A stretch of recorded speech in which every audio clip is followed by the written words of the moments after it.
Mesdames, Messieurs, bonsoir. Bienvenue à JE. Ce soir, à JE. Au Québec, est-ce qu'on est prêt à avoir des orages de la Floride? Est-ce qu'on est prêt à avoir des canicules comme il y a dans le sud des États-Unis?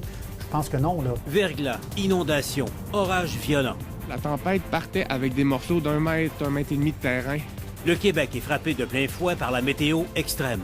Ça a fracassé, ça a fait tomber les cages. Fait que là, la maison, elle a tassé un petit peu sur le côté. JE pose la question, le Québec est-il prêt à vivre les changements climatiques?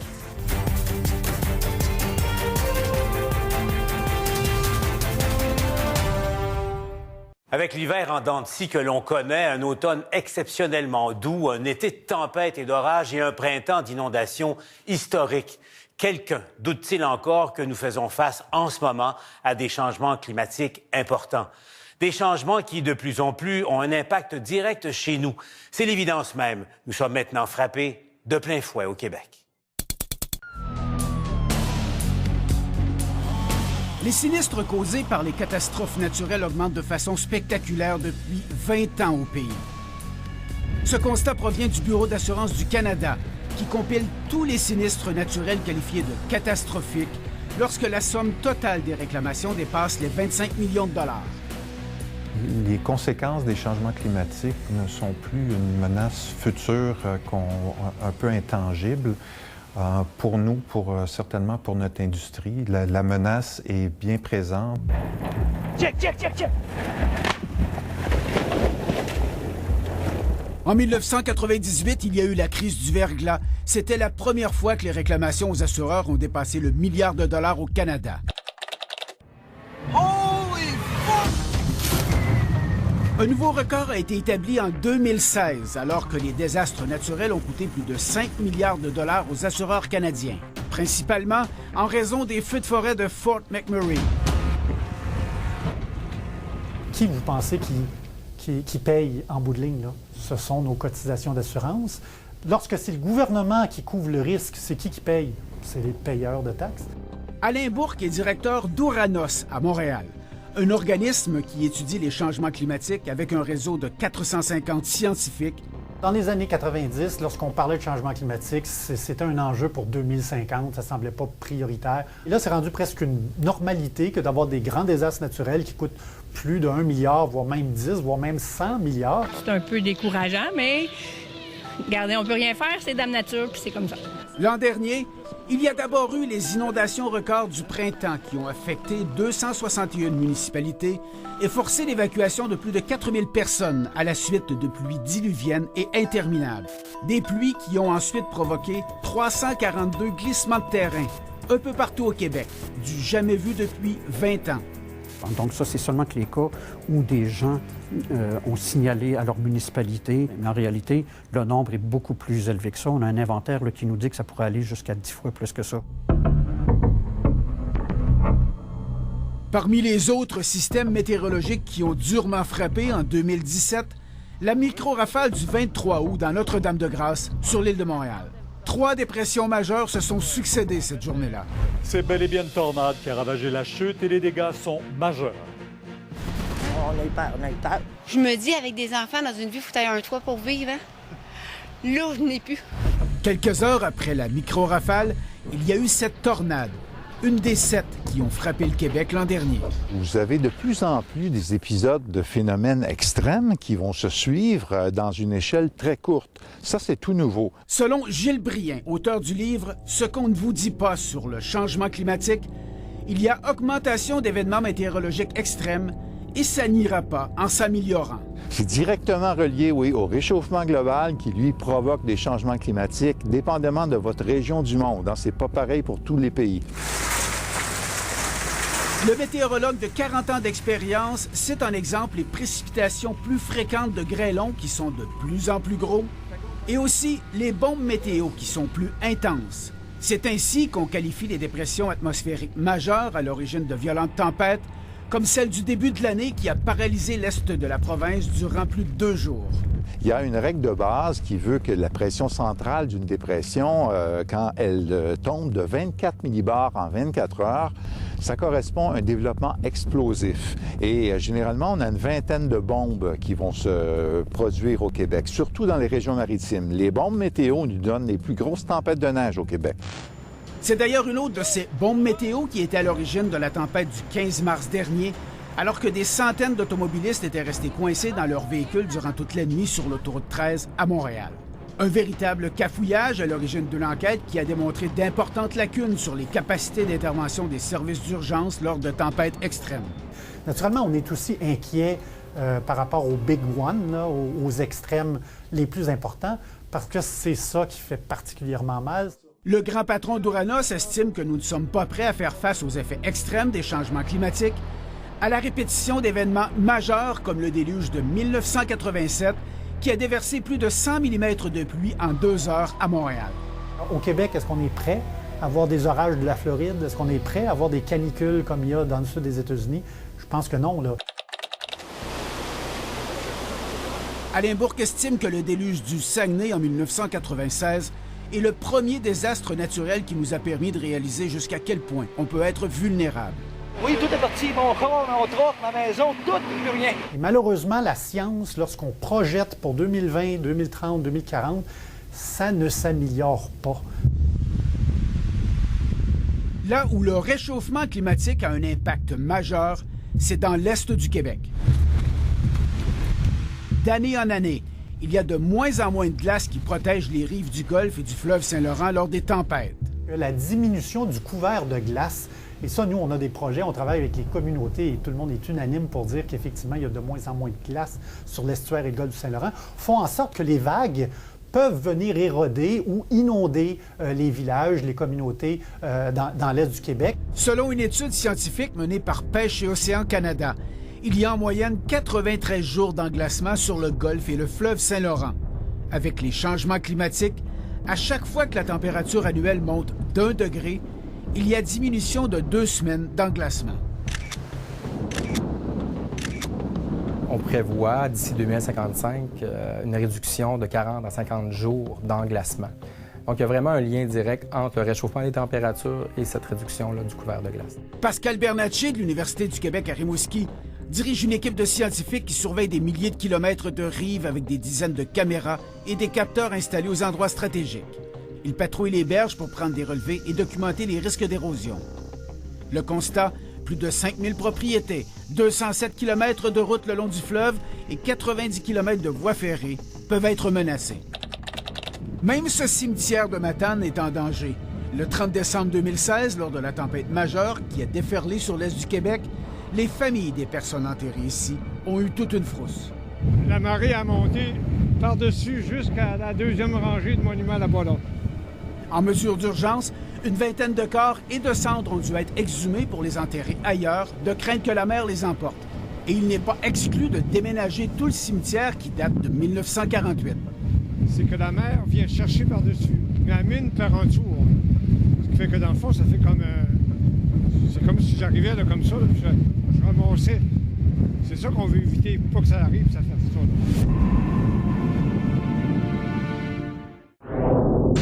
Dans un instant, les citoyens les plus exposés veulent se protéger. Mais où sont les gouvernements? Il y a 12 ministères impliqués en lien avec l'érosion des berges. Mais je peux me permettre de vous dire qu'ils ont tous une part de responsabilité dans l'anxiété qu'ils nous font vivre ici à chaque marée haute. Les spectaculaires inondations du printemps au Québec ont été le résultat direct des changements climatiques, affirme le gouvernement. Mais généralement, c'est plutôt l'Est du Québec qui est particulièrement éprouvé. Et même si on voit le problème venir depuis longtemps, à peu près rien n'a été fait pour se protéger.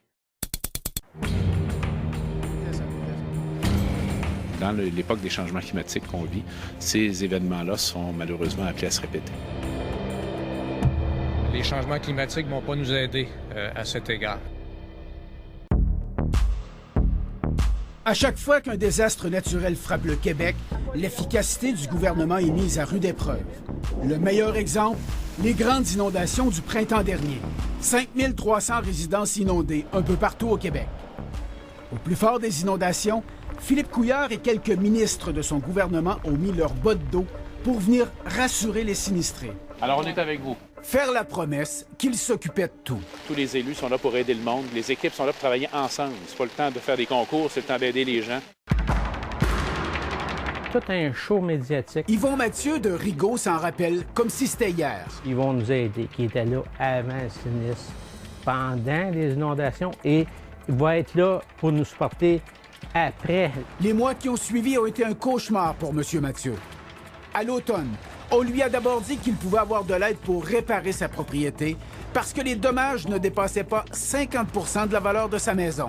Évidemment que vous pouvez commencer, là, donc il n'y a aucun problème de notre côté. Donc... Il a reçu ce message où la responsable de son dossier à la sécurité civile lui donne le feu vert. Vous avez le droit de commencer vos travaux. Il a obtenu un permis de la ville, puis, avant Noël, le ministère revient sur sa décision. Il doit démolir parce que la valeur des travaux dépasse de 0,4 % la limite permise pour reconstruire. Il nous a poussé à bout pour qu'on puisse signer la location de départ. En disant, j'ai expliqué mon cas, j'ai dit ça fait 34 ans qu'on est ici, on a pensé faire nos vieux jours ici, étant donné qu'il n'y a plus de créances sur la maison.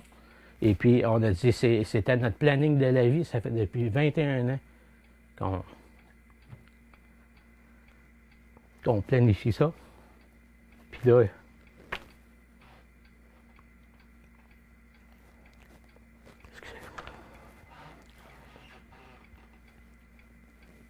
il voulait nous couper l'arbre sur le pied. Qu'est-ce qui marche pas? Bien, déjà, la communication qui est très faible. On n'est pas au courant des mesures, on n'est pas au courant des méthodes de calcul, on doit tout questionner. Des situations plus problématiques, on ne sait pas comment les régler. Même au ministère, souvent, ils ne savent pas comment les régler. Des fois, les réponses varient d'un agent à l'autre. Le gouvernement libéral ne semble pas avoir retenu de leçon des inondations du Richelieu en 2011, alors que de nombreux sinistrés ont dénoncé les longs délais et les difficultés à être indemnisés par la sécurité civile. Ici, la référence, c'est la tempête du 30 décembre 2016, il y a un peu plus d'1 an. La marée était haute, il y avait des vagues imposantes comme celle-ci. Il y a eu plusieurs propriétés qui ont été endommagées. À plusieurs endroits, il y a eu érosion des berges et aussi ce qu'on appelle la submersion côtière, c'est-à-dire lorsque d'énormes vagues viennent frapper violemment les maisons et les infrastructures. Ici, on reproche surtout au ministère de la Sécurité publique de ne pas en faire assez pour prévenir les coups, comme à Pointe-aux-Outardes, près de Bécomo. L'an passé, la tempête partait avec des morceaux d'1 mètre, 1,5 mètre de terrain. À toutes les 20 minutes, il y en a un morceau qui tombait. Là. Depuis 2004, il a vu une quinzaine de mètres de son terrain emporté par l'érosion. Puis là, on se retrouve que c'est pas la faute à personne. Ça s'en va, merci, bonjour. Mais personne n'a de solution, personne n'a de réponse. On lui dit qu'il ne serait pas assez en danger pour avoir de l'aide immédiate pour protéger sa propriété ou encore déménager sa maison. Je sais pas si c'est la sécurité publique ou le gouvernement du Québec ou le gouvernement du Canada, parce qu'il y a 12 ministères impliqués en lien avec l'érosion des berges. Mais je peux me permettre de vous dire qu'ils ont tous une part de responsabilité dans l'anxiété qu'ils nous font vivre ici à chaque marée haute. Pourtant, à Pointe-aux-Outardes, les zones d'érosion et les secteurs à risque ont bien été identifiés. Québec avait même autorisé, en 2013, des travaux de 7 millions de dollars pour régler une partie du problème. Un projet abandonné par le gouvernement de Philippe Couillard. On avait une entente avec le ministère de la Sécurité publique. Malheureusement, on a changé de gouvernement au printemps 2014. Et c'est tombé dans l'oubli. Cette fresque dans la salle du conseil municipal de l'Hôtel de Ville en dit long sur les préoccupations des citoyens de Pointe-aux-Outardes. Plus loin sur la Côte-Nord, cette île est régulièrement menacée par des tempêtes de mer. La ville s'étend sur 255 km le long de l'eau, l'équivalent de la distance entre Montréal et Lévis. Le risque est élevé, des propriétés sont menacées. Seul le cœur de la ville est bien protégé. Le 30 décembre 2016, cette maison, pourtant bien loin du bord de l'eau, a été frappée par des vagues et des blocs de glace, tellement le niveau de la mer a monté. Super tempête. c'est venu casser le thermos qui est là. Pas le premier, le deuxième. Ici, pas question pour cette famille de partir, même si la zone est maintenant considérée à risque. On veut se mettre sur pied, environ 6 pieds de haut, en espérant que, on est pas mal convaincus que ça va marcher. La marée va passer en dessous. Claudia Dupuis et son conjoint renoncent donc à l'aide prévue par le décret du gouvernement du Québec pour les aider à déménager. À l'autre bout de la ville, la plage Brochu. Il y avait des immenses blocs de glace et puis des débris qui venaient percuter les fenêtres. Après la tempête, Charles Séguin a décidé d'accepter les 150 000 $ offerts par Québec pour quitter les lieux avec sa famille. Sa maison serait démolie, le terrain vendu à 1 $ à la municipalité. Mais avant d'en venir à une entente, le ministère de la Sécurité publique lui a fait vivre un véritable chemin de croix. Si on nous avait exposé dès le départ, écoutez, M. Séguin, d'expérience, on sait que ça va être trop cher à déménager. La meilleure chose, ça serait pour vous de démolir la maison. Elle serait déjà démolie. On serait déjà parti. Le dossier serait déjà réglé. Ça aurait coûté la même chose au gouvernement. Puis on aurait sauvé 1 an d'angoisse à notre famille. C'est surtout pour les citoyens. Ça n'a aucun bon sens de vivre continuellement ce stress-là. Le maire de cette île dit que depuis 20 ans, plusieurs études ont été faites pour déterminer quoi faire pour protéger ceux qui habitent dans les zones à risque, mais que rien n'a encore été fait. Et entre-temps, le gouvernement gère à la pièce chacun des sinistres, chacun des événements. Oui, c'est un peu ce qui se passe. On est en réaction encore aujourd'hui, malgré toutes les études qu'il y a eu. Même problème aux îles de la Madeleine où on se demande pourquoi Québec refuse de payer pour prévenir l'érosion. Le maire craint pour l'hôpital, l'hôtel de ville, des commerces, des tronçons de route.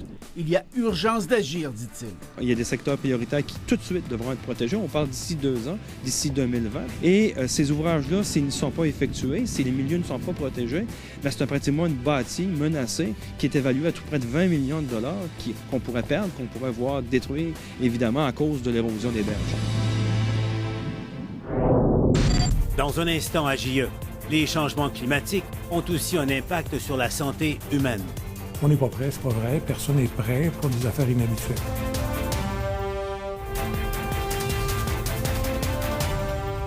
Des périodes d'allergie qui se prolongent, des vagues de chaleur qui indisposent, le verglas qui paralyse. Les changements climatiques ne causent pas que des dommages matériels. Ça a un impact aussi sur la faune, la flore et aussi sur la santé humaine. Ce qu'on surveille de près, plus au sud du Québec, ce sont les phénomènes extrêmes, exceptionnels comme la canicule de juillet 2010 à Montréal. 5 jours consécutifs où il a fait plus de 33 degrés Celsius. Une chaleur extrême qui serait à l'origine de 106 morts, selon la santé publique, principalement des personnes ayant des problèmes cardiovasculaires et de santé mentale. Mais si il nous arrive une vague de chaleur beaucoup plus longue, beaucoup plus sévère, comme on a vu en Europe, du 10 jours ou du 15 jours, bien là, on n'est pas prêt, c'est pas vrai. Personne n'est prêt pour des affaires inhabituelles. Ce qu'on craint ici, c'est une canicule comme celle de 10 jours qui a eu des conséquences dramatiques en France en 2003. Tout ceci a provoqué chez nous à peu près 15 000 décès enregistrés. Donc quelque chose de particulièrement exceptionnel que nous n'attendions pas.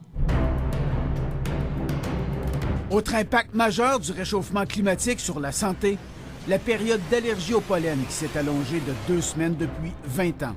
L'absentéisme au travail, l'absentéisme dans les écoles, les coûts de médicaments, les coûts de visite chez le médecin, les parents qui s'occupent de tout ce monde-là. Et on estime, et personne n'est hospitalisé là-dedans, personne n'en meurt, mais c'est 300 millions par année, pareil, que ça coûte aux gens, que cette allergie-là à l'herbe à poux seulement.